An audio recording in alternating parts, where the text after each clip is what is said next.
Hello, welcome to the After Zero podcast. This is your host Brandon, and with me I have Kaozu and Mixed Beast, aka Kaozu being Jared, aka Mixed Beast being Chris. You forgot Oh, his name. I forgot my He yeah, forgot. name. yeah. He forgot his name. God. That's I was like, wild. I was gonna do that thing where I'm like, what the fuck is his name again? That's wild. But Bro actually oops, forgot my your bad, name. pimp. My That's bad, pimp. I forgot. What's up? But What's yeah. up? But yeah, this is episode one, and I honestly don't even know what the topics are gonna be today. I know one of them was about 100 Thieves, but other than that, I really don't have anything else. I really don't. Brandon's a shit host, dude. Holy shit. Brandon is fucking trash. Oh my god. No, This actually, Uh-oh. I fucking mean, guy. with the whole 100 Thieves and what's the dude's name? Like Frozen or something? Frosty? Frost. Frosty. Is it Frosty? Is that how you Yeah. pronounce it? Frosty. I know it has like the E on the end, so I didn't know if it Frosty. was He's Frosty. Frosty. He's fucking Frosty. I actually haven't looked too much into that stuff, so Brandon, do you want to explain to him what it was? Or yeah. I was about to say, everyone if you guys else as want to give well? like a So rundown. basically, the thing that's happening between Nadeshot and Frosty, it happened a while ago, but basically, Nadeshot sponsored, I guess, or signed the mob, which are 4 to 5 people, like they're close and best friends, from what Nadeshot said, and Nadeshot basically signed them onto 100 Thieves, So the best way I would and put it is like there's a group of friends who are like basically a bunch of Twitter content creators. They're in the gaming ecosystem, but they're not necessarily directly attached to it in that fashion. So they're not like big streamers or big like YouTubers, but they were influencers on Twitter. And Nadeshot ended up signing them to, or Nadeshot 100 Thieves ended up signing them, and they had a whole thing. They like flew them out to LA. They got a house, all this stuff. Nadeshot really like believed in them, and it turns out that I don't know. There's two sides of the story, of course. I Mhm. haven't seen anything as far as like how the facts look, but the facts that we know, or like I guess the statements made on each side, was Frosty made the position that they never like had enough. They forced them to move into like a $10,000 house, which means that they had to split it, and it was 2,500 a month. I think there's four of them, and then that 100 Thieves was taking like 95% of their sponsorships that they were giving them, and Say that they were like 95%. yeah, and they were like fighting for every meal, blah blah blah. That was his side. Then Nadeshot came out on stream, and honestly, it was kind of bold, to be honest, because he was like 95. It was 85, unequivocally incorrect, blah blah blah. And he's like, it's 85. I'm like, my boy, it's not that much better. That's not good. That's not good. Yeah, like 85 isn't a decent split, so that was pretty funny. But he just made the case that like they didn't really work. He actually pulled up a couple things in terms of how some of their streaming hours had dropped. Like for example, I did see some of that stuff. Frosty himself, I think, streamed less than half of what he was before that. So Wasn't like like 20 hours in that month or something I like think it that. was closer to 30 to 40. I don't remember it being 20, but it was somewhere in the ballpark of just being like significantly less. Yeah. So he just basically blamed it on them. He was like, "Hey, like at the end of the day, one, these accusations he's making about his contract are incorrect." He's like, two, we didn't force them to move into a $10,000 house, and then three, he was like, they just didn't work. Like they never put in the work to take advantage of the opportunity. So how is it Nadeshot's fault? And honestly, it was just kind of random because Frosty just brought it up on Twitter. He was just kind of like, "Hey, remember when we were on 100 Thieves and we were starving for every meal?" And like he was doing like a whole "what was me" thing. I don't know. It kind of, to me, it kind of came off like a "oh, let's try to cancel him" type of deal. But I feel like it kind of backfired. Or trying to pull clout his way or something. Yeah, pretty much. Brandon, Mhm. did you hear anything else on it besides that, or? I mean, I think you basically explained everything. So I think what made the drama happen was Frosty tweeting that, and then Nate Chat immediately going on Twitch and streaming. And kind of debunking the situation. So basically, he was like the 85% revenue thing, and then he was like, "Oh, they weren't meeting up with the hours on stream. They weren't pushing out content. Like they weren't doing anything to make themselves be known with 100 Thieves." Kind Yeah, of so like I that. think I don't know all the members, but I know it's like Avalanche, Frosty. There's one more. Yeah, so they all He each works have with like their Mr. individual Beast channel, now. and then they had like the mob as their Right, like that group was like their channel. group. Yeah, so um They look like they did like just basic trying to ass content. think. Oh, I'm trying to think of what the other member was, but one of the members, he actually works for Mr. Beast now. He was one of the ones who was grinding. Like he did like throw some credit their way for the people who were actually doing stuff, and he kind of singled out Frost like, "Hey, you were the one." Even to my knowledge and what I was reading on Twitter, like some of the other members of the mob were like, "Yo, like stop pulling us into this type of thing," because I don't think any of them wanted to Looks like open yeah, the looks like can you of have Mako, worms. Mako, Frosty, Class, and Avalanche. Yeah, Classy. That was the other guy. That was the one that he mentioned like was actually putting work in. And I think that he just kind of mentioned like Classy specifically like, oh, you were putting the work in because Classy kind of was like, damn, to wake up and see that your old boss told you like you didn't do any work hurts. Hmm. But I mean, he makes moves, and as you can see, he's like working with Mr. Beast now as like an editor, I think, or something along those lines. So he's at least doing something. I don't know about the other members. I don't know if they're streaming or doing what. But I thought what was interesting about the whole situation was more of like the commentaries around it.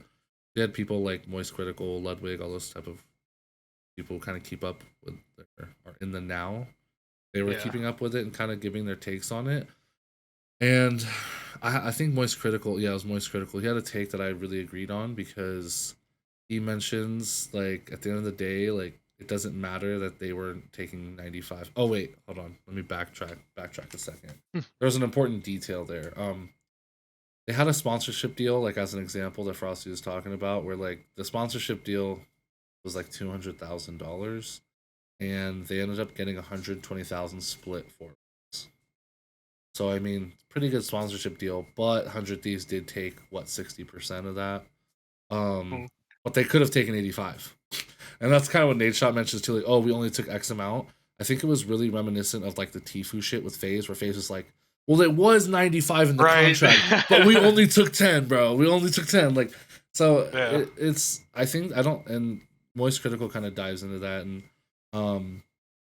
I don't think the issue is necessarily like what they did taking. I mean, 60% is a large amount to take, or 40%, whatever they ended up fucking taking.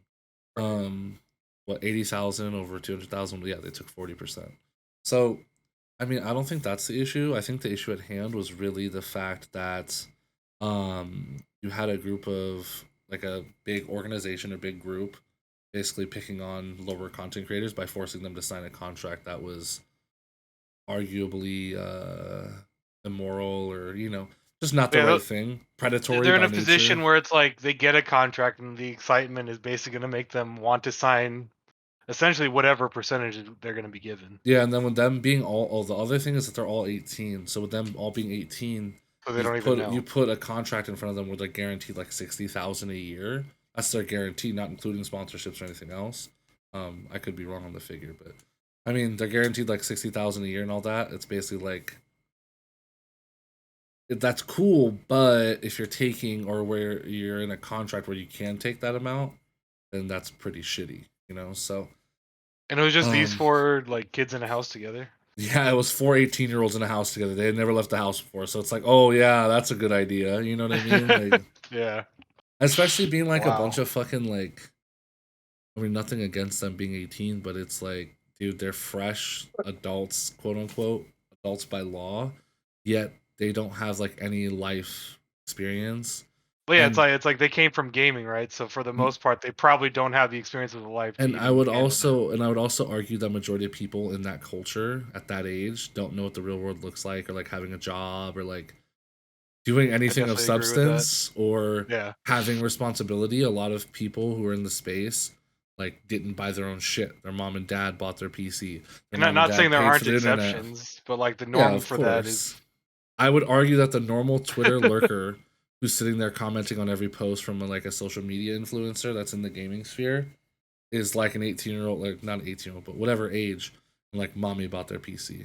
Right. Still on They mommy's sit in credit they card. sit in their room all day except when they go to school or something like that. Like, No, for sure. So, I mean, that was just like intrinsically a problem to begin with. I don't know why Nadeshot had so much faith in them and so like putting them in that does 100 position, Thieves but not have any like team managers or something like that? Like, because usually, like, even when you have people in a house like that, there's some kind of manager that's with them. Especially, like, I would figure at that's people that age. so that's what I thought as well. But I mean, I didn't like look it up, but to my knowledge, no, because you would think that you would need a manager if they're like a content house just to keep them on track, like someone Yeah, to be like, exactly. hey, what's the schedule for this month? Like, what's everyone's goals? What are we doing for the? You know what I mean? Like, The whole point of somebody the manager or coach. Like, somebody who's just in their corner to one guide them in the process, but also guide them as like human beings. I feel like was something that was missing, because they clearly just don't have guidance, or didn't have guidance. They may have guidance right. now.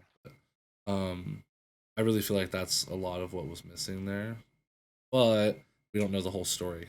It kind of fizzled out after Nadeshot answered because I feel like Frosty kind of got a bad rep on Twitter where everyone's like, bro, and people are linking old posts, old pictures of him getting Uber Eats every night. They're like, oh, you were really struggling for your next meal, like, and then also Nadeshot That's not a good look. battling the claims of like they didn't have to go to the $10,000 house, like they could plead ignorance and be like, oh well, we didn't know, we're just kids, but at the end of the day, yeah, I think it's a double fault type of deal. One of the things that Moist Critical mentions in there is he runs a management group. Forgot what it's called, like human management. It's like something super Who does super Moist simple. Critical or Moist Critical, yeah.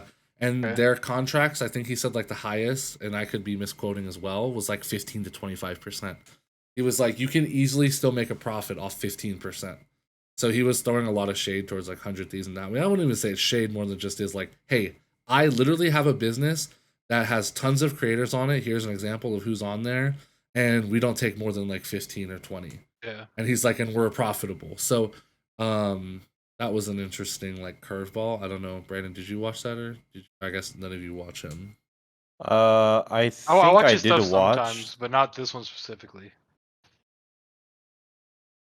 I did watch some of it. I don't think I watched all of it, but I mean, he had a pretty good take on it. That's why I came downstairs the other day and asked you about it. Yeah. It's, I was It's, just like, eh. yeah, it's one of those things of just it was more pointed towards like the predatory practices in the esports world as a whole, because he also has like Moist Esports, who's competing in Rocket League. He has the management group, so I feel like he's Oh, I didn't know that. yeah. He also, I don't know if you know this as well about him specifically as a creator. I think he's one of those like creators that's like, wow, why is this guy such a cool guy and he's like such a good guy when he could be super predatory and do what some of these other people Right. do. Because he even sells like, so you know his signature like white T-shirt look. He actually sells white T-shirts, except they're like super fucking nice quality, and for every shirt he only makes $1. So he didn't like, he's like, oh, I could easily sell these at What do they sell $25, for? $30. I Oh, don't like know. they He sell said for whatever. $1, or that's Yeah, what he makes. no. All he makes off of it is $1. I don't know the exact price of, or like what the analytics or Right. all that is, the financials, but he has a whole video where he talks about it. He's like, and they are pricier than like a Hanes shirt, but they're way nicer quality. But then he also just could have like he mentions in the video, like I could have sold them for 30 and people would still buy them, but that's not why I did it. So I only gonna make $1. So he's just one of those creators who's like, You respect that. and like I said, he just kind of calls out some of the toxicity and some of the predatory nature of esports and kind of how that sphere goes. And it was funny. It made me think of this other video, this clip I saw of you know, what is it called? The Yard, I think. Ludwig's The yard with podcast? Ludwig and his buddies. Yeah. Yeah. They were talking about this creator. I forgot what his name is. Sorry, we talked about like toxicity. Made me think of this, but he's a League of Legends player who like he interviews people who get really pissed at him during games. And so like he interviews invites them after them. the game. Yeah, like he invites them all to a call, and he's like, "All right, let's watch the VOD. Let's watch the VOD. You know, like let's watch it together." And like makes them like take accountability for like the shit that they did wrong, and like I guess one of the episodes, his like group of friends is flaming him like not the creator flaming their friend who was in this match. He's like, "Oh, bring him in or whatever," and they all Yeah. watch it and they're all commenting on their buddy.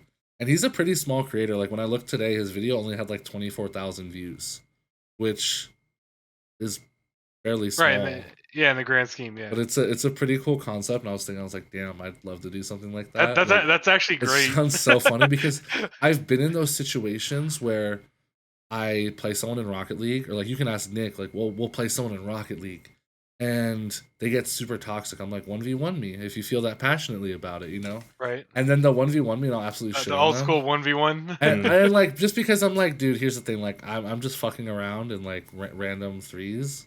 I'm not tryharding. So they go into one's match and I start tryharding and I clap them.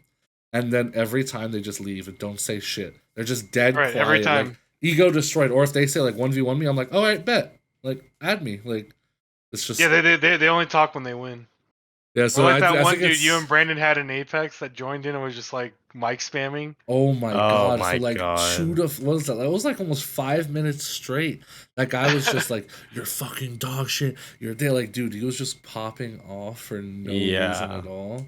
And So I like feel going like, back and watching shit with people like that would actually probably be hilarious. yeah, I wonder what his like recording time on that takes, because if you think about it, I don't know how many people would be would be receptive to even doing that. Be like, you know what? Let's watch the VOD together. Like, who would actually accept that? I gotta watch his whole content just to see how he approaches it. I hope he includes it in his content. But I was like super interested in that because I'm like, dude, that's such or it's a... like how many people accept, how many don't. Like That's what I'm saying. Like they're just sitting there and be like, nah, not my fault, not my fault. You know, like when you're in game and you're like, oh, so you should have gone to Dragon Pit there. They're like, no, and everyone else Right. on the whole team is fighting for like Dragon Soul and they're just pushing top and they're playing like a shit jungler. So Yeah. I feel like that's more commonplace than it is for people to be like, oh yeah, I definitely will sit down and be receptive to feedback. Kind of like Brandon the other night. But just kidding. What just happened? No, we were playing League the other night and it was just a tilting game. We were just fucking getting clapped. No, but in all seriousness, I feel like most players wouldn't be receptive to get like any sort of feedback. I mean, Well, I'm if sure they already we've have that all... attitude, those people like are the ones that usually aren't. So yeah. Yeah, and I feel like most people don't hop into ranked. Like if you say something to anyone in ranked, I feel like we're like, hey man, don't, let's try not to peak mid, even if you're saying it in like a good tone, good manner. I feel like it's just taken aggressively. Like if I'm playing Valorant and someone peaks something stupidly or like drops the bomb dumb, like in just a dumb spot, I don't see people being like, oh, you're right, man. You know what? I'm going to not do that next round. They're like, fuck you, bitch. That's why you have 4 kills and I have 5. You're just like... That's the default every time. No matter That's how the you Valorant say it, what community. it's about, how good it is. Dude, honestly, that's just gaming in general. People always like the first thing is to be aggressive and attack back. Talk about how there's shit and all that. That just makes me think, like, is it necessarily the gaming community from like one community or all of it? I think personally that it's all of it. I don't think it's just like one game. I think so. Like I don't know. I don't see many things being set to just one game, especially in regards to behavior, because I think it's more on a human level than the gaming level itself. I was gonna say, yeah, I think it's one of those things of people have like shit attitudes or having the anonymity of being behind the screen. I feel like people are quicker to share their grievances across text, because even like a direct example of this would be in Rocket League. For the longest time, I mean, over 6 years, Rocket League never had voice chat of any kind. And then this year they added voice chat. And then all of a sudden, the game is like 10 times more positive because people don't want to be toxic over voice. Like, which is interesting because I feel like in other games, like people just call you the N-word. So I don't know how Rocket League's different, but in my experience, I haven't had one shit talking happen in voice chat. They're always like, "Oh, good try, man. Oh yeah, good luck, guys." Like, well, and it's like everyone's like broing out. No one's actually being toxic, which is, I feel like, a unique experience because, like I mentioned, I feel like everyone else is so quick to be defensive or just so quick to be aggressive. I wonder if that also has like a correlation with like the size of the game, because if you compare something like Rocket League to Valorant and like League of Legends, like you're gonna run into more of the toxic assholes more often. They're gonna stick out more because like the game is huge, the casual player and whether they're good or not, like they're gonna stick out. And when it comes to Rocket League, it's like our community is this size, and that's all we have. Yeah, I Like, could totally see that being a like factor in that for sure. right? Because it's like it's one of those things of if I say I played Valorant against so and so, it's like okay, there's a million. I mean, how many people are in Radiant? Like 4 or 5,000. 500. It's only top 500 for Radiance. Oh, Radiant's only top 500. How many So are in like Immortal 3 as an example? right now in Immortal 3, I want to say Immortal in general is 17,000. So all of Immortal, Radiant's Like all three 17,000. ranks. yeah. So Immortal 3 might be like top 2,000. Interesting. Okay. Yeah, I Yeah. feel like the sample size is a little different because in Rocket League when I was playing before, when I was actually grinding, it was only like top 1,000, 2,000 would hit GC. So it wasn't Mhm. like there's a huge assortment of people, or like in Valorant, like you're mentioning, there's kind of Immortals like a larger. Well, Yeah. I wonder what you guys. But I mean, have you played with some Radiance, Brandon? I think I have played maybe like a Like couple, when you not were too an Immortal much. before, like you Yeah. had some matches where. So like that comparing, I want to see the comparison of like Overwatch to Rocket League to Valorant, since we all have played at that level. It's like when you're at the lower levels, the very low levels, it's really not that toxic because everyone's kind of in agreement that they're shit, and you see a lot more of the good attitude people in the lower ranks, especially with the way that you talk. Then you get to like the mid ranks of like gold, platinum, diamond, right? And these are the people that feel that have the biggest egos because they think they should be better. They think they're the best because of their rank, because they're not the shitter rank. And then you get to like the top 500, which would be top 500 Overwatch, Supersonic, or whatever it was, GC before Yeah. Supersonic came out. And then Radiant is like the attitude is more acceptable and understanding, especially in those games of like top 500s versus top 500s. People aren't shit talking as much and actually like trying to work together and things like that. Is that the same? And like, did you experience the same thing in those games? Yeah. Except the thing is, I don't play with Radiance much. But when I did, they were very humble and they were nice. Even in Immortal, they're still shit talkers and they're still egotistics. Mm-hmm. Like, Like the rank right before you get to the very top. yeah. So it's weird because it's basically like what you said. It's like iron and bronze people. Like they're good. Like they're good people. It's like good attitude and everything. They're just like, oh, like I'm just playing the game to have fun. I'm gonna play ranked. I'm gonna try to rank up, etc., etc. Silver people to surprisingly Immortal 1, now Ascended 3, I think. No, Immortal 1. They are like the biggest shit talkers because in silvers they're like, oh, there's too many fucking Smurfs. Like I can't. How am I supposed to get out of this rank if there's too many fucking Smurfs? The so-called elo hell. Yeah, and then gold is like, oh, like I know I can get better. I know I'm doing things right. I'm good. And platinum, it's like, oh, I know how to aim, but my game sense is bad. But I know how to aim, so I should be diamond. And then you mix that all together, where it's like you know the game, you know how to aim. You get to diamond, ascendant, immortal. I'm gonna put all three of those in the same category. They just make mistakes, constant mistakes. Even me, like peeking something that you shouldn't, playing agents that you're not comfortable with, etc., etc. And then when you get to Radiance, it's like when you watch Tens or like Shroud, Tarek, Som, etc. Like you see those people playing people like agents they're comfortable with, that they know how to play.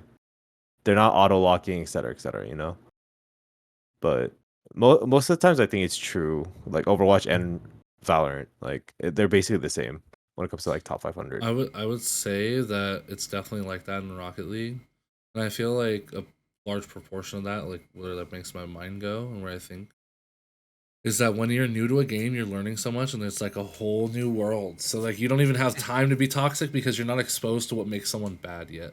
Like if someone misses an open goal in gold rank, it's fucking normal. Like people backflip nonstop. But then the moment people start thinking that they know what's going on, or they think that they're good, or they start feeling like they have a grasp on something, where parts of the game start feeling routine, I feel like that's where the toxicity comes in for the most part. And then of course, like Smurfs, I feel like Smurfs are the most toxic group of people. That's part of why I think Smurfs should be banned and why games should make an effort to get away from smurfing. I mean, that's a talk for I agree. But this, you can tell when people are smurfing. Like in Rocket League, you cannot hide a smurf because even when they're trying to be bad, you can literally tell. Like I can go into a game and be like, he's smurfing, instant. There's just in that game specifically. I mean, sometimes in like Valorant, I feel like it's hard to tell because so many people smurf and they smurf from like Diamond. They don't smurf from like Radiant. I feel like you from can Radiant, tell. yeah. Yeah. Whereas like in Rocket League, people smurf the moment they start hitting like Diamond, Plat, like, and you can just tell like on a basic level because like your Platinum level smurfs, they can like, ooh, they hit shots accurately every time in gold. You're like, okay, that guy's smurfing. And then Diamond smurfs are like, oh, they know how to aerial now. And then like the GC smurfs are like, oh, they're flip resetting on people for free. Like so, and they're always talking like, wow, shitter, like, and they always spam like, what a save every time. Yeah.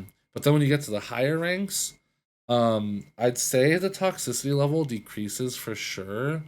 But I'd say it's more extreme. So the how often you run into it is less, right? So like you're not running into it every game, but when you run into that toxic individual, they're like off the deep end. It's like they've lost all hope in the game because they can't get to the final level. I like know people, exactly people who are hard stuck before the last rank. So whether that's being Immortal 3 not being able to get to Radiant, or being, you know, Champ or GC3 not being able to get to Supersonic Legend, or an Overwatch being like Grandmaster but not being able to get top 500, I feel like those are the group of people who are the most toxic. What I mean by that is like the extreme level that they go to, because one, they do know a lot about the game. Two, they are very good at the game. But three, they're not good enough. So it's almost like they just take that out on everyone else, and right. it has to be someone else's fault. It's like because they don't feel like they're missing that something that they are missing. Right.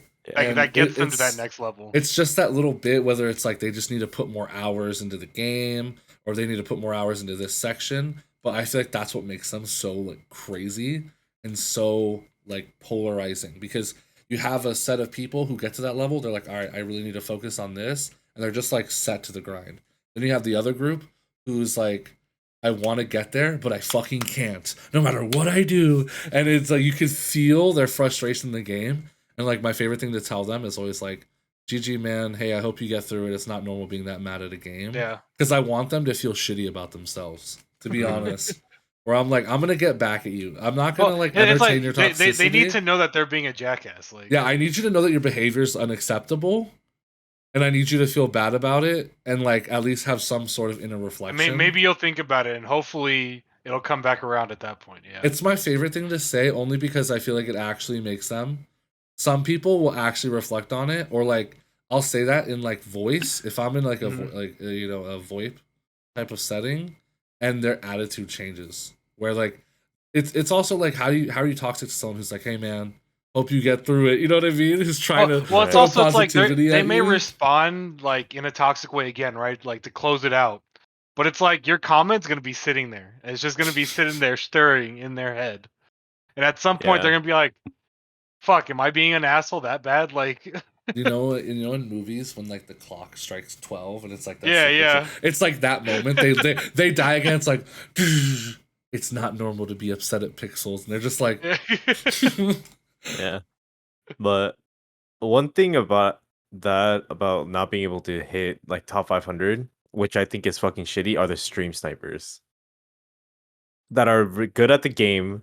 They know how to play it. They're in that high rank, but they can't get to like that final push, and they're just like, you know what? So they need the edge. I'm gonna stream. Yeah, they're like, I'm gonna stream snipe this guy, and I'm gonna get to where I need. And that's a lot of Valorant players too. Like surprisingly, like even in the top 500, you see a lot of stream snipers in Radiant, and it's kind of crazy. So in Valorant, how do you know when they're stream sniping? Like what gives it away? I feel like that's a hard game because the game can move. Now, I don't want to say the game's fast, but it has bursts. You know what I mean? Where like if you're looking at a stream, all of a sudden you get like what, triple flash, and then what, you're just dead. You know what I mean? So Yeah. Go ahead. So I actually saw a video this morning, which is funny that you brought this up, of a Valorant player that was streaming it. This is a Radiant match. I forget who it was. Was it Sam?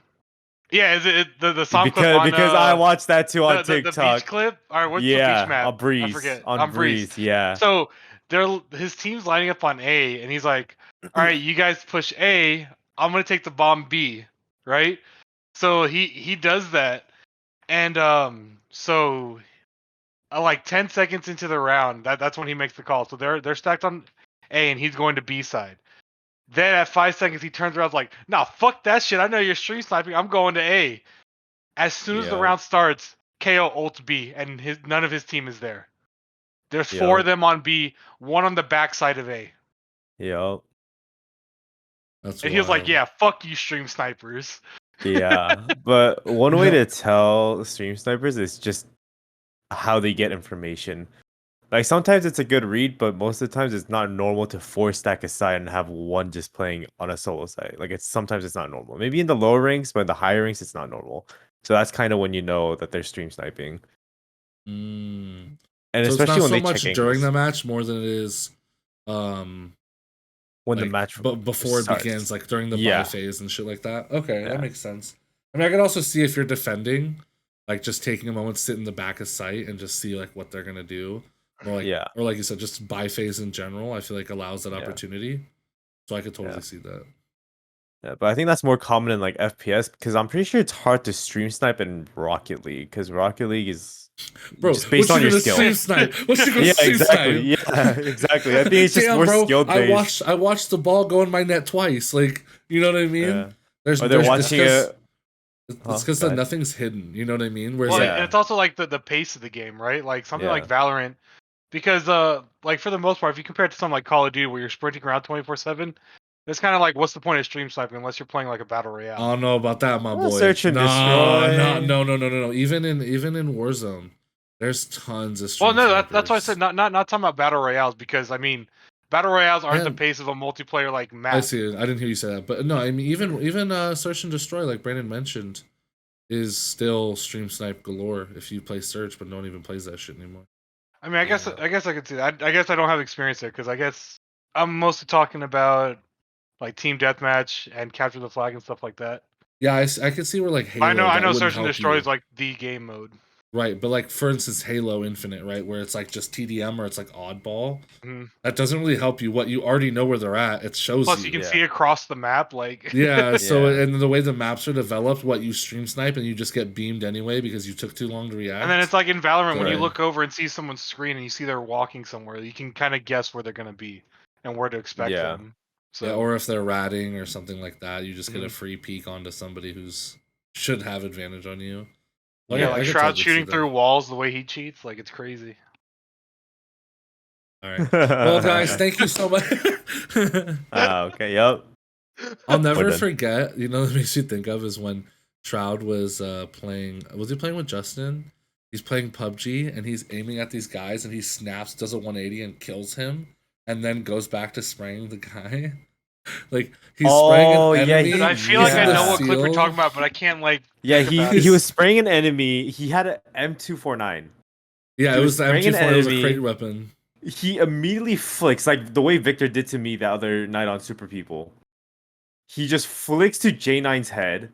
He's like, "Oh shit, sorry," and flicks back to the guy that he was Except he originally definitely shooting. hit only headshots on him. I know Yeah. exactly. Yeah, I And remember it's the funny clip now. because there I was a remember the guy clip who now. made like a whole detailed breakdown on that when it happened. He made a whole like frame by frame. It was like, if you see here, he locks on and blah blah blah.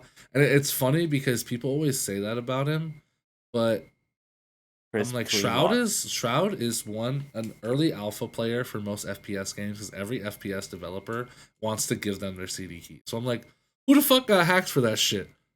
Like what the developers giving them at like aimbot? Could you imagine Yeah. though? Bro, just to get Yo. to make Shroud look Just good. to test, yeah. He's just Esports, he's paying people off at this point. Now. esports conspiracy. He like everyone knows it in the industry that Shroud hacks. So the developers, It's all on the dev. It's all on dev side. Yeah. exactly. So the developers, when they make the game, they actually make client side hacks as well, and they give them to Shroud because then it makes their game exciting. Because now there's clips, right? There's someone walling. There's clips. Shroud's hitting every shot. The game looks fun. Boom. Conspiracy done. Imagine. Lock it in. Lock it in, boys. Well, Hey, if you guys ever 10 want to make a years, game, in 10 years, when play the this shit clip. comes out. Yeah, dude, I'm way ahead of my time. Fucking giga brain right now, dude. holy. Oh man, that's going straight to TikTok. So, I actually want to take it back around to the original what we were talking about with the. I was gonna say the lawsuit, but that's not lawsuit. what it is. But the tweet about 100 Thieves and Frosty. So, what are actually? Because I mean, none of us have been like professional players, at least to that level where we've gotten contracts and stuff like that. But Mhm. we've played for money and whatever else. What do you guys feel is an acceptable percentage to you, like minimum to maximum? Like each of Honestly, your guys' thoughts. honestly, no matter what the percentage is, I might just take it because I'm so new. You're those 18. You're those little. You're the Yeah, 18-year-old no, kid. no, Yeah. because it's like, oh shit, I'm gonna get signed. Okay, I'll take the fucking deal. I won't know shit, but later on, I'm pretty sure I'm gonna be like, oh, Uh, maybe that was a really bad fucking deal. But in you, all you, honesty, I would probably do it, even if I knew the information. I'd be like, for the to put your what is name it? out there. Yeah, To for the exposure, I'd be like, mm. fuck it, take the 85, 95%. Like 2 years, it is what it is, and then sign on to a better team with a better deal. Like I think you would have to make that sacrifice. So You would have to. Interesting. I mean, that's a very open question to start with. First of all, I think any finder's fee across any facet of business in the world, I don't know any finder's fee that's 95 fucking percent or 85%. Sorry, my bad, Nate. Yeah, no, it's 85. My It's bad, 85. Don't get 85. fucked up. That's also true. I don't know of another business where a finder's fee is 85%. Because at the end of the day, who's doing the work, right? If we just split the workload, and at the end of the day, not saying that someone in 100 Thieves isn't slaving away, that's their whole job to get these sponsorships. Right. But who has to fulfill the contracts? Who has to stream the hours? Who has to do all the talking? Who does all that stuff? We're talking back end work. Since when does back end work get paid more? You know what I mean? This is all back end. Especially like that's the stuff the people that are watching, they don't care Dude, about this it. is literally and they a never know referral. about it. This is a fucking referral fee. Okay? Hey, I know a streamer who brings in X amount of people. Okay, cool. Offer them that contract and I get 85%. Like, imagine if I'm like, yo, Brandon, G Fuel's gonna sponsor you, bro. They're gonna offer you 10K, but I'm gonna get 85 off the top because I found the deal. That's literally what we're talking about. So they offered you 10K, but you only got 1,500. Yeah. I mean, I think we're all in agreement that's robbery. Like, Yeah. So I think for me to answer your question on where the line and is. I'll say mine first because I mean, go ahead. I would be at a point, especially like not being anybody, right, and just first coming onto the scene. To me, I would take a 50-50 split at the max. Not a minimum, but at the max. I would do a 50-50 split with them. I think it depends on the initial salary of the contract. So for me, one, I don't think any fee is off the table, to be real with you. Okay. Because here's the thing. One, it would have to be a 1-year contract, maximum of 1 year. And they could take 100%. And even with what I just said earlier, where nowhere in the world does that exist. But it does depend on the salary. So if the salary is 60 grand, that's easily a livable wage that you can live off of. That's technically more than I make now. Right? But it's a guaranteed salary. You know what you're gonna get every month. So you're easily able to budget and make arrangements around that. Also, you're only gonna, and the reason why I say it has to be a 1 year is because I feel like you have to believe in yourself. If you sign a 3-year, a 2-year, I'm kind of like, what are you doing? You can grow past the org. I see the org as a jump start to push your to propel you, right? Is that dependent on the org as well? I don't even think it's dependent on the org, really. I mean, almost any org can sign you right now, and you're going to have a huge jump. Yeah, no, I'm saying like comparing it to like an org like 100 Thieves compared to, I mean, I don't really know many Space smaller Station orgs Gaming, like that. let's say. Yeah, And then that's why I said the salary is the most important bit to me, because the salary will allow me, no matter what sponsorships do or do not come in, I know it's a livable wage. It's equivalent to accepting a job offer. Right. The incentive is the potential deals and opportunities they can offer you. I think that they offer a level of opportunity that would be stupid for me to deny or not accept. So it would make perfect sense for me to just take whatever deal they give me. I'm not saying I'm not going to fight for a higher percentage for myself. Right. But if they said it's always going to be over 50, then I guess I'm getting, less than 50%. It is what it is. That's why I said the salary is important, because at the end of the day, the salary from one team to another, as long as it's like, let's say 60K as an example, And then that's acceptable. I can work with that. And you also have to think too, with that, it's a scalable thing, right? If it's a lesser org, they're gonna have lesser sponsorships. Like I was gonna say, like, we are just talking about like just like salary values and not the extra things that come in when you get signed on to something like that, like deals and things of that nature. It was more just talking about the value. yeah, just pure sponsorship wise, I feel like the opportunities you would get, you should be able to propel yourself forward within a Sorry. year to where you would basically make that up very quickly. You know what I mean? I feel like a year worth of losing or missing out on is worth it if you're making the strives to propel yourself forward. I think it's completely worth it. Yeah, and I think that's where the mob messed up, because like they were streaming less. Well, Frosty was streaming less than 40 hours a month, and people were saying like, I work 40 hours a week, and he's still making like X amount. He's Right. averaging about 8 hours a week, around 8 hours, like 10 Yeah. hours a week is what he's averaging, which Yeah. is like super fucking minimal. I've taken shits longer than 10 hours. I'm just kidding. I haven't, but Oh you get what I'm Jesus. saying. If you shit, you But shit yeah. for more than 40 hours in a month. That's what it'd be. Yeah, I may shit more than 40 hours in a month, bro. Like honestly. But that's where people are giving him shit right there, is because like you had the opportunity to grow and you didn't take it. That's why you're gonna get shit. I mean, yeah, it sounds warranted. Yeah. Like it sounds like. I mean, it sounds fucked on both sides. Yeah, Just it from is what I've fucked on heard. both sides, It's but like Frosty had this opportunity that we just talked about, and he was able to grow out of the org, and he didn't take it, and now he's bitching on Twitter. Yeah, like this tweet just came out of fucking nowhere. Like Yeah. yeah, like obviously someone's struggling for content or money. That's how I Right. see it. Like yeah, like Yeah. you're in a position where you're just digging up old because shit. no matter because it's one of those things when people say like no publicity is bad publicity, unless it's like a crime, right? I feel like those Right. are kind of where that line stops. He didn't do anything not wrong talking from extremes. yeah, like there's no extreme there. It's just as simple as like, bro, you didn't do your job. But then there's always going to be people who will just side with you because of who you are, or because they're friends with so and so, so I'm gonna side with them. Or I hate 100 Thieves, Frosty Oh, W. yeah, I was gonna say the opposite. That's Yeah. always the shit now. Oh, Frosty W, Nadeshot L. I'm just like, shut Yeah. up, Yeah. bro. It's always the TikTok comments there Yeah, too. It's like you got everyone in the world. Though you're always gonna have those type of people who are like gonna back you regardless, and I feel like this is probably beneficial for him. I should probably look at his numbers to see what type of gain he got across his platforms. Because I mean, no matter what, people are gonna like, because they're gonna be like, ooh, they're gonna hop in the stream and be like, what did Nadeshot say? Have you talked to Nadeshot? Oh, like what did Avalanche say? What did they're just Classy gonna say? take his word as law. Yeah, like. and they're just gonna keep bringing it up, and he's just gonna milk the content off of it. Which, I mean, honestly, that's just the name of the game at this point. I feel like that's just kind of how social media, reality TV, social media goes. And it's like if that's how you want to approach it and go forward, then like you're not the first to do it, and you're not gonna be the last. You're not the first to do it, and I guess you just didn't gain anything in the year or whatever you were at 100. If that's where you're pulling your fulfillment from, then I guess whatever. That's what's crazy though, is if you think about the level of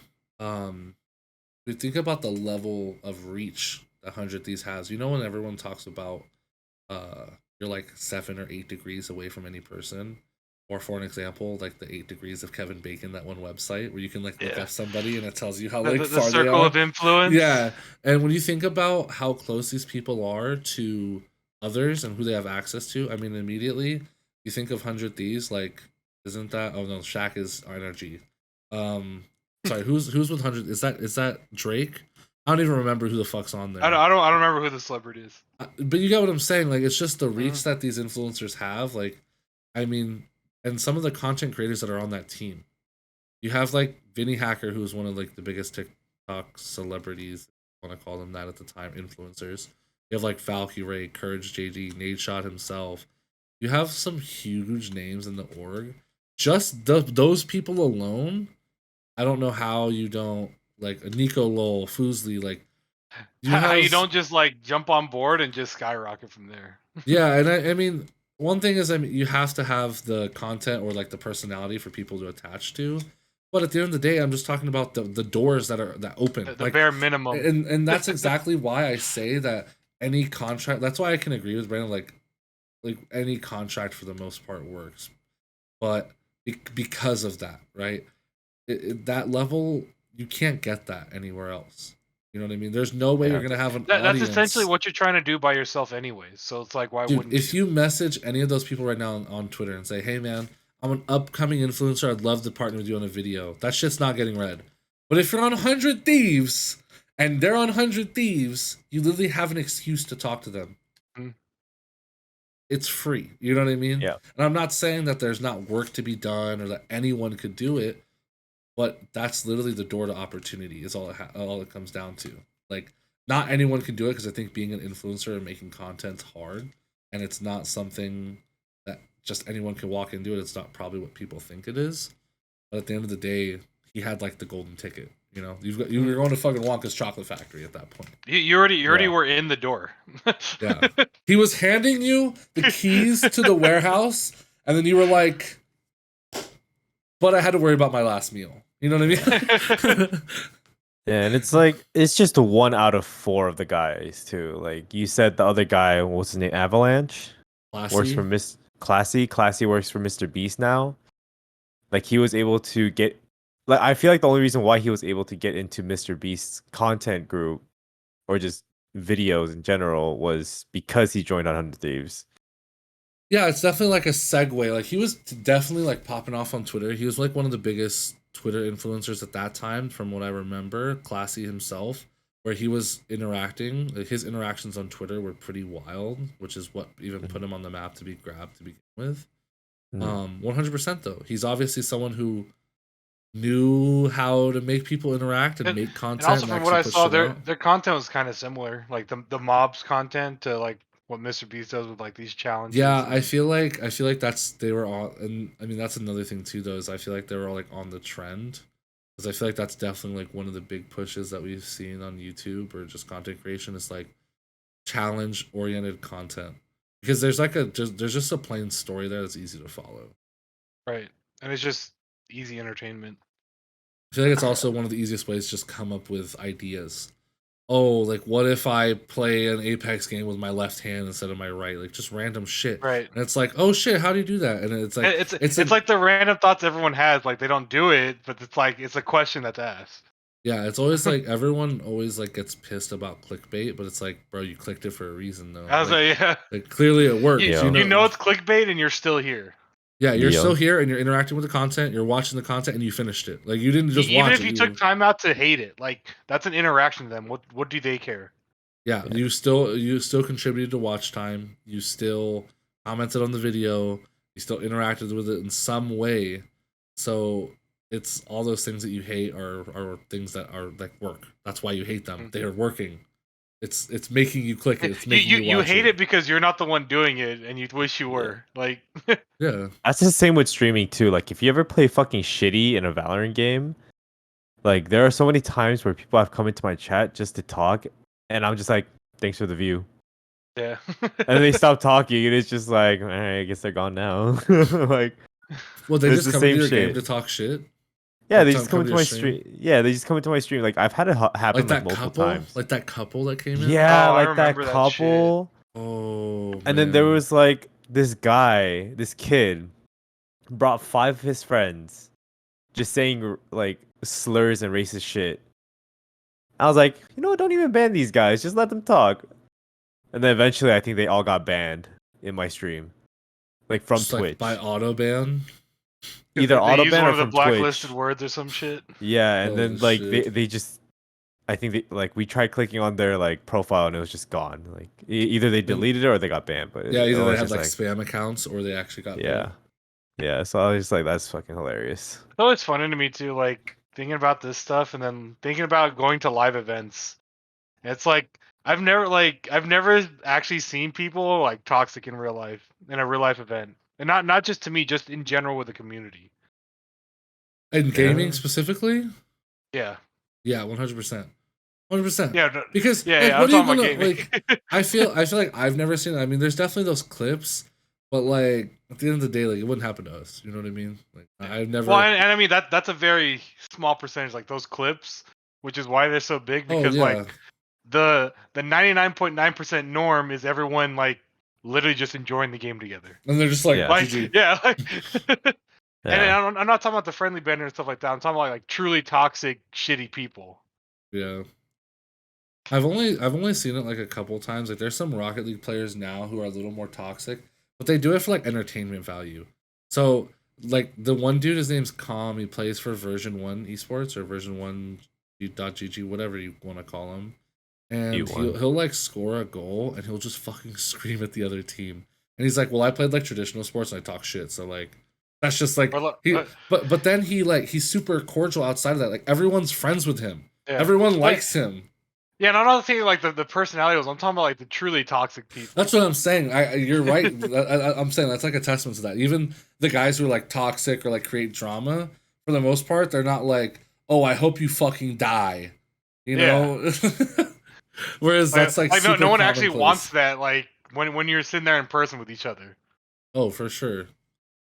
But I feel like it's talking about this made me think of the Canadian clip with fucking Bolo though from Rainbow. I don't remember What? which clip you're referring to. Where he is that the clutched one where it he's with Castle with the worst gun in the game? Oh, that wasn't fucking Bolo. That was Who did he clutch it against? Fuck. Was that Pangu? No, it was Canadian. Was that G2? No, it wasn't Pangu. Wasn't the guy's name like Canadian? Yeah. Well, Canadian. Canadian, like the player Canadian. Yeah, the one that was yelling was him, right? Okay, I thought you meant like a Canadian player. Oh no. No, I'm saying the clip was of Canadian, like, the R6 Pro. Okay. Yeah. He was like screaming, "You're so much younger than me, and I'm so much better than you with the worst gun in the game." Yeah. Oh, I remember that shit because he like clutched out. He's like, he's like, "I'm so much better. It's the worst fucking gun in the game. Come on." Like he's like, yeah. But that shit's like that's just like drama at the end of the day. Yeah, that's not the. I'm saying that we were just talking about stuff, and I was just thinking of that clip. It just made I feel me like laugh. the only time there's ever been like I feel like the only toxicity exists in the like Chad of games. And when I say think Chad CS:GO of had a games, lot of toxic when I say the Chad of games, I want to know what y'all think because I have a couple of games that I'm referring. What would you say? I would think of like the first one when you said that. Honestly, I was thinking of Gears. That's exactly what I was talking about. 100,000%. It's like the Chad of games is like what all the like they're not gamers, they're Chad gamers. It's completely different. So like they play only Madden, they play 2K, they play Gears. They'll probably play Call of Duty, right? It's just like the bro games, you know? Yeah, the bros. That's the only time you see that shit because I feel like that's just behavior in that subculture by itself to begin with. You know what I mean? So people who play like Gears. Actually, now that you say it, I didn't even think about that. Sports games are the ones probably where people get like the most fucking tilted. Which is like fucking bizarre because I can't go play Rocket League in my backyard, but those motherfuckers can play football. They're out here playing Madden, bro, and they're talking shit that hard. You know what it is? They didn't make it in real life. They didn't make it in the game. That's what I'm saying. Like, my God. But that's what I'm saying though. Like, imagine talking shit while you're playing Madden. I couldn't even take you seriously because I'm like, all right, 40-yard dash. All right, yeah. Let's go to the backyard right now. Yeah, let me see you throw a real pass. You know what I mean? It's like it just doesn't hold up. You know. Whereas like Gears, I guess it's just like one of those. Like I said, it's a Chad game where like all the bros play it. And it's like, I mean, look at it's a man, it's a Sean, man's right? man, you know, yeah. And it makes me think of that. You ever heard of the story that like Nick Merckx almost got in a fight with Ninja at a Gears event? No. So have you all watched Ninja stream before? Oh, actually, that's what we should. That's what we can talk about next. Yeah, back in the day, Ninja's just like always been a shit talker. Like you've seen how he plays. He's like, "You fucking talk with your mom with that fucking mouth," like shit like that. And he was like at a live event. They're playing Gears, and they're both. Well, he's also that shitty teammate because he's also the one with like res me. He's definitely like a backseater. I'm the most important person. He's main character energy no matter what. Yeah. And he's just talking shit across the stage. And like I guess Nick Merckx and his boys, like you can imagine who Nick Merckx rolls with. They're like, "What's up? Like, let's take this shit outside." Then they're like, all the "What?" gym bros. They're all the gym Yeah, bros. all the fucking meatheads. They're just like, "What's up?" And then Ninja and his team were like, he was like, "What are you talking about, bro? Like, it's just a game. Like, why are you mad?" Like, and Nick Merckx was talking like he was like, "I was really ready to kill that motherfucker." He was like, "I was gonna fuck him up." You should watch the video. I mean, I'm obviously like not giving it justice on what he said Right. and maybe embellishing some on his end, but he basically was gonna get in a parking lot fight with Ninja and his team because of them talking shit in Gears, which is just like the funniest shit That's to funny me. as fuck. Yeah, it's just fucking comical. But So did you guys see that? Oh wait, we're gonna bring something else up. no, I was gonna say, are you talking about the Ninja stuff? Is that what you're gonna mention? Yeah, so I mean, I don't know if anything happened recently, but him like quitting streaming. Like I saw the clip of him like rage quitting, and then I guess his Twitter name's changed. His Twitch name is like user not found and shit. Who? For Ninja. Really? You don't know about that, Brandon? Yeah, so No. yeah, essentially what happened was he was streaming one night and there was like something so fucking minuscule. He's like, you know what? Nah, I'm done, dude. I'm off. He's like, you know, I need to take a break from streaming. I'm getting off. And he like abruptly ended his stream, was like being super cryptic, and then he changed his username.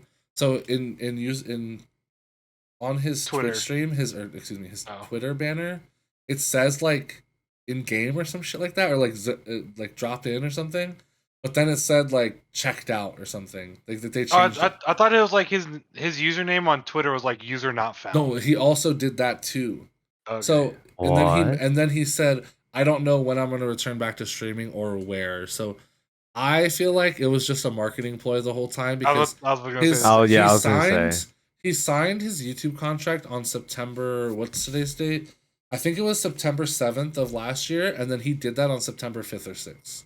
So it's like, I don't know. It's just to stir up fake drama and like Oh, get bring people attention interested. back. Yeah. Yeah, it's just like return streams do so well regardless of where it's at, and by making it's like when you take something away, some people want it more. Well, it's also like why he added in the comment of and or where like. Yeah, it's not cryptic. Yeah. It's not cryptic Yeah. at all. It's like you're clearly, and I mean he might just be using that for like a negotiation strategy. The other thing is that on Twitch he's no longer partnered, so his badge on Twitch is gone. Was he not? Yeah, I didn't see that. So I mean, immediately you're like, okay. It sounds like so he's moving to YouTube. He's moving to YouTube. Yeah, which Yeah, how do YouTube you has guys been- feel about that? Like a lot of content creators, like just recently, Leslie moved to YouTube. Lily, Talk about Foosley. Basically all of Foosley, yeah. OTV. Yeah, mostly OTB, but yeah, how do you guys feel about that? Because it seems like Twitch is just going down a really bad hill after being like the top, like website for streaming. What do you think, What? Vegas?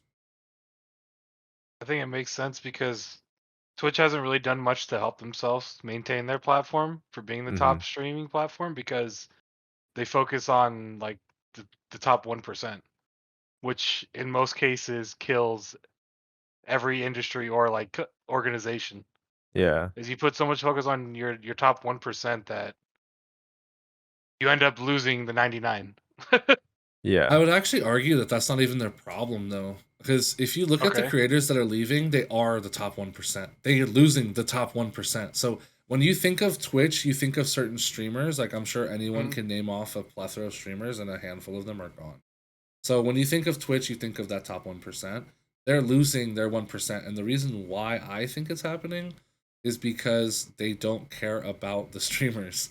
What they are, Twitch is a business that loses money every single year, and they belong to Amazon. They're bought by Amazon. So I could imagine from like a corporate level that they have a lot of corporate pressure from shareholders and people of that nature, boards, who want them to push for making more money. Twitch is the most frustrating platform to watch live stream content on. The experience on Twitch has gone to shit. You click a Twitch stream, you have 2 to 3 ads the moment you click it. Every 30 minutes after that, you're going to have 2 to 3 ads, which just mean you're missing the whole point of why live streaming was beneficial to begin with. Like when we went from traditional like cable television providers to live stream content, the whole pitch was that like you get to see it. There's no interruptions. There's no like none of these ads and shit. And they never found that a ad way. thing change with partnership, like with affiliate versus partnership, because they like the creator has control of their ads. So it's not that simple of a question. I can kind of jump into that in a second, but essentially they changed they tried to monetize their platform in a way that made creators want to leave because it made the viewers experience bad. They do a good job of cultivating a good environment and thinking about the viewer, but I don't think that they take care of the streamer. Case in point, Ludwig was considered like the golden boy of Twitch for a long time. He beat Ninja's sub goal. He was killing it. They offered him a subpar contract to keep it. And YouTube offered, and he was even going to go with Twitch for the pay cut just because it's Twitch. And then he actually went to YouTube and he has a whole video about it because of like the guys at YouTube seem like they care. He literally told the people at Twitch, like, I'm thinking of going with YouTube. They're like, all right, well, hey, good luck, man. And he was one of their biggest creators. So they don't even care about their 1%. Right? They're And like 0.001%. Yeah, that's like he's literally the highest sub person of all time. And they literally told him, hey man, good luck, and they gave him a shit. This was after his whole That was subathon? after his subathon. Okay. And then what did you mention? I just want to make sure I addressed it properly. Oh, the ad situation that you're talking about. So the ad situation, because the creators have complete control over their ads. So the complainer, they don't have complete control over their ads. That's not necessarily true. Written in their contract is that they have to run X amount of ads per hour. Well, okay, that's what I was asking. So, that's why I was asking the difference with the affiliate versus the partner. Yeah, so when you're an affiliate, you don't really have to run ads, but being a partner, you have to run ads and you have to have X amount of space required for ads. So if I have a contract with Twitch, there's like certain stipulations you have to meet in order to fulfill your contract. You have to stream a total amount of X amount of hours or X amount of hours a month. And then you agree to a certain level of ads that you're going to run because, like I mentioned, due to corporate pressure and things of that nature, they're having to push to make money because every year Twitch loses. I mean, Twitch Prime literally is them losing $5 every single month. Right. So I think it just depends on the contract. It depends on that. And then the streamer can also just choose to run more ads, but I don't know of many streamers who choose to do that. I do know that some streamers use it now as like, they'll be like, all right, guys, ad break. We're going to get up and stretch, get water. And he basically tells his viewers to walk away from the screen. But like I said, it's a hassle because I think it went from my hobby of streaming to now it's like truly like a job where this corporate overlord, so to speak, is making you do these things that you don't want to do that directly affect your content. Because if I'm playing an FPS game, I'm in a battle royale, and I'm in a 1v1 clutch situation, and an ad runs, half my audience misses that. The only way they don't is if they subscribe. Which, I don't know, many creators, it's never been like a good thing to paywall people. Free content is always good, right? So, that's where I think the biggest issue is. They just don't seem to care, and their care is more about money. It's very obvious with the moves they make. They also changed from a 70-30 split to a 50-50 moving, or it was rumored with the leak that was. Oh, so that hasn't happened yet, right? Hasn't happened yet. It was a leak, and everything else in the leak was basically. I think that makes sense because I'm just not as informed about it all. Then, so what are your thoughts then, Brandon? On the Twitch and YouTube thing? Yeah. Well, before I start with it, I think it's really funny the reason why Saikuno left. Oh, the name. Yeah, because they spelled his name wrong. I mean that speaks to exactly what Jared's saying, though. Dude, could you imagine imagine you're in that guy's shoes and you have to write that email and you fucking spell it wrong. Like, I get anxiety writing fucking work emails that I send out to 150 people. Now imagine you send it to somebody who has reach over millions, right? I would think you would fucking triple check that bitch. I'd have Grammarly Pro checking that bitch. I'd have everyone basically management level of your company, and you 100%. Don't even know his name. You're like, oh yeah, Suckano or whatever. Yeah, Suckano, and I found that so funny. Is that funny. what it was spelled like? Yeah, I'm pretty sure it was Suckano, which is like a double. Like it makes it way worse. My God, like I think they forgot to add the Y or something. So it just ended up being Suckano, and I was just like, "Oh my God!" Adding insult to injury, like. Yeah, it was like the funniest thing ever when he like made the video. But so being on Twitch, Brandon, what do you think? Being on Twitch, none of the things that are affecting the bigger streamers affects me, so I have like no say in it. But from what I've heard, I basically agree with Jared. It's like they don't take care of the streamers well. Most people leave for the money, but I think it's just genuine that Twitch just does not care about their platform at all.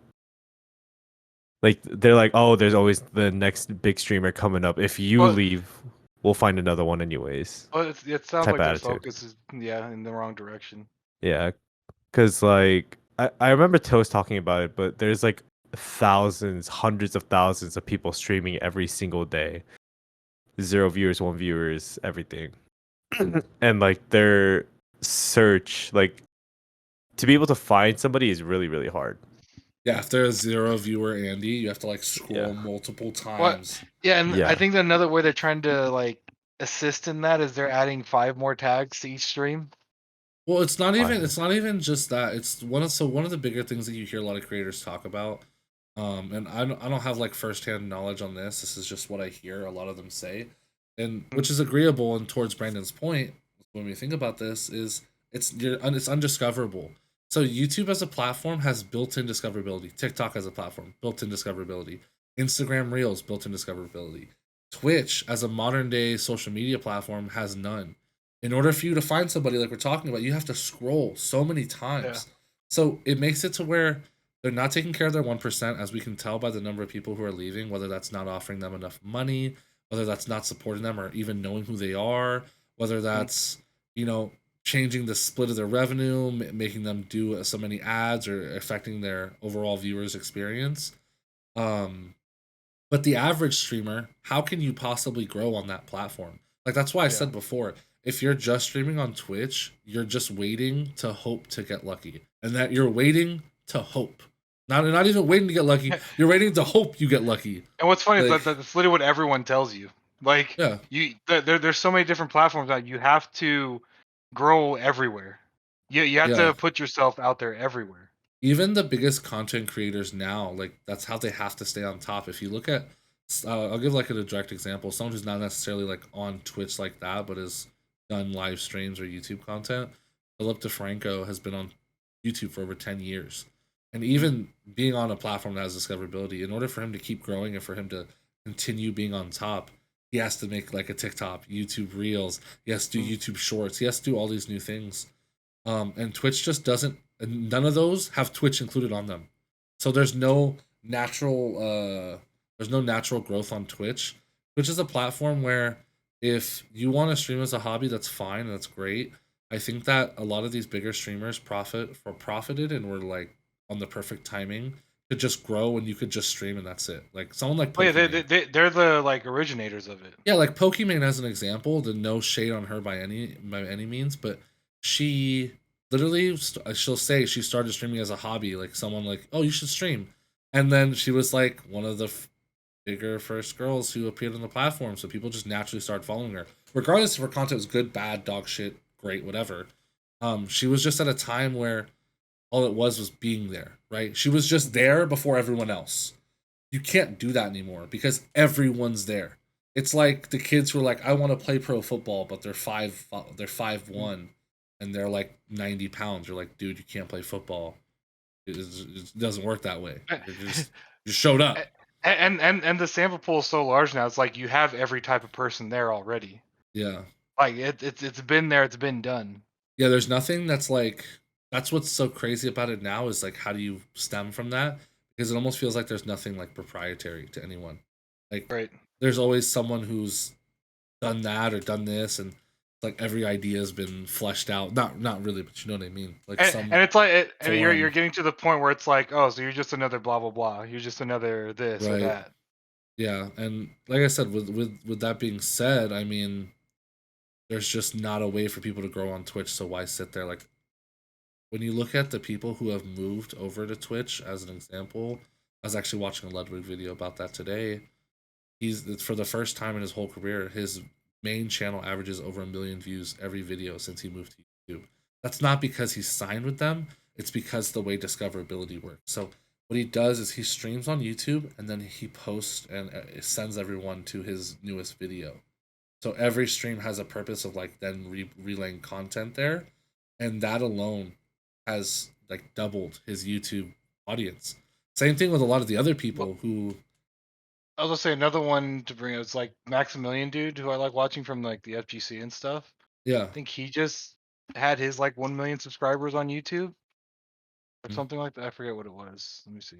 Yeah, but all these people are they're like their YouTube channels are growing Yeah. at such a rate, and And so, he, like, all I why was gonna not be say on is their like he platform? talked about the same thing like that they're basically saying there. It's like that's what you have to do if that's what you're trying to do.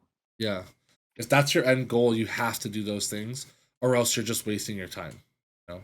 Mhm. So I think it's just it's a multifaceted problem of Twitch not doing anything on their end to, one, increase discoverability, two, take care of their big streamers and small streamers.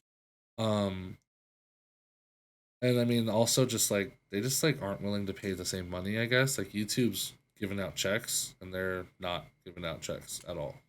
Well, that's because, like you said, they can't. Yeah.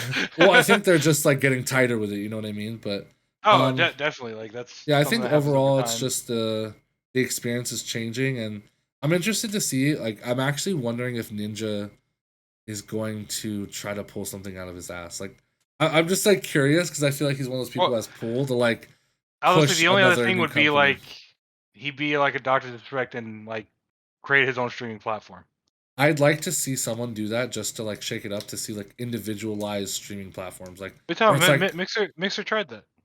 I'm not talking about Mixer. I'm talking about like Ninja.tv or something where it's Mhm. just literally just his Like brand. he's at the top, so now it's like so you take the reins and you make it what it can be. I would be interested to see someone do that just to see what they do with it. Like almost like going to someone's like MySpace page, like what makes it Mhm. unique. You know what I mean? I would be super interested to see like that happen with like the current ecosystem where someone's like, you know what?